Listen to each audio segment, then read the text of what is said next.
arrival of Harry Styles in Australia results in a rush, shoeies, and yelling teenagers. Perth is experiencing a scorching summer evening, and the air is thick with heat in addition to the simmering excitement of nearly 30,000 young, exuberant Harry Styles fans. It's quite warm down here, isn't it? A firecracker. Before asking the group if they're feeling alright, Styles asks in his best Australian accent, "Is everyone feeling alright? Do you get enough water to drink?" Those who disregarded the venue's 8 a.m. curfew and waited since 2 a.m. to secure a prime spot endured a stampede as a flood of euphoric, emotional fans were forced to shift to a separate gate. Some spent months searching TikTok for DIY costume inspiration, decorating the stadium with feathers, sequins, cowboy hats, and glitter, while others reportedly passed out from heat exhaustion in the checkout line. Yet, it becomes evident that the crowd of Harry devotees is doing just fine as soon as Styles enters the stage, raises his slim tattooed arms in the air, and launches full force into the glittering pop anthem music for a sushi restaurant. They are beside themselves with joy. It's been a long 5 years since Styles toured Australia because his 2020 Love on Tour dates were postponed due to COVID.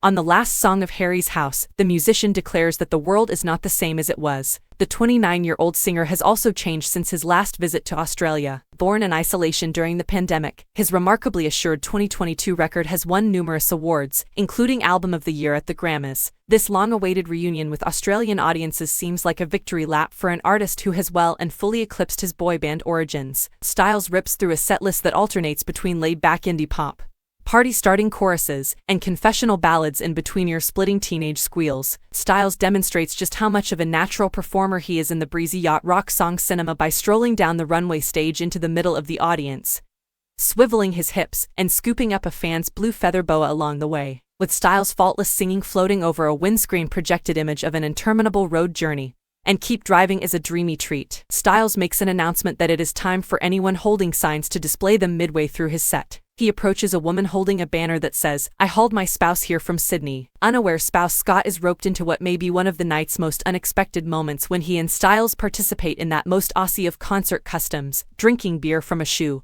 The performance's disco medley segment, as the artist has named it, includes bouncy songs from his extensive back catalog, including Watermelon Sugar, the buoyant pop anthem from his second studio album, Fine Line, and the huge You Don't Know You're Beautiful hit by One Direction. Both the sound and the visual aspects of the presentation are appealing. In a nod to his 2019 track Cherry and his continuous fixation with fruity innuendo, Styles frolics around the stage in powder blue high-waisted pants and a white t-shirt displaying a glittery ice cream sundae with cherries on top, 3 enormous television panels that animate the 90-minute concert, and a stunning wall of disco-style colored lights surround his 6-piece, mostly female, forceful and ultra-slick band. Styles' genre-defying tracks are a loud chance to shine in their own right because the set and lighting are considerably reduced for such a huge stadium tour and lack showy gimmicks or pyrotechnics. And they do. The Darryl Braithwaite hit song The Horses, a famous Australian pub rock ballad, is shoehorned into the show's pointy conclusion by Styles. Naturally, it is received with rapture. "I can feel the Aussie pouring through my veins," Styles declares, beaming from ear to ear. The show ends with the upbeat, disco-infused viral hit As It Was, which captures the essence of Styles' most recent body of work as a song about metamorphosis, losing oneself in a different world, and finding yourself again. In the very last seconds of his performance, the singer gives it everything he has, saying one last time how much his fans have changed his life over and over again. Yet now that his musicianship has finally improved, he's still the flashy, charming showman he always was. We need your help with a simple favor. Since The Guardian began publishing 200 years ago, tens of millions of people have put their faith in our fearless reporting, turning to us in times of difficulty, uncertainty, camaraderie, and hope.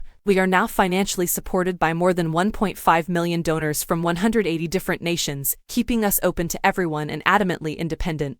Will you help us too and change the world? The Guardian does not have shareholders or a billionaire owner, unlike many other publications, simply the will and enthusiasm to produce high-impact global reporting that is never influenced by business or politics. Such reporting is essential to democracy, fairness, and the ability to hold the powerful accountable for their actions. And we offer all of this for free, so anyone can read it. We act in this manner because we support information equality. More people will be able to follow the major world events that are shaping it, comprehend how they affect the individuals and communities they affect, and be motivated to take meaningful action as a result. Regardless of their ability to pay for it, millions can profit from free access to high-quality, accurate news. No matter how much or how little you donate, your support will keep our reporting going for years to come. Please consider making a monthly donation of as little as $2 to help us. Setting it up takes less than a minute, and you can be confident that each month you're having a significant influence in support of open, independent journalism. Thank you.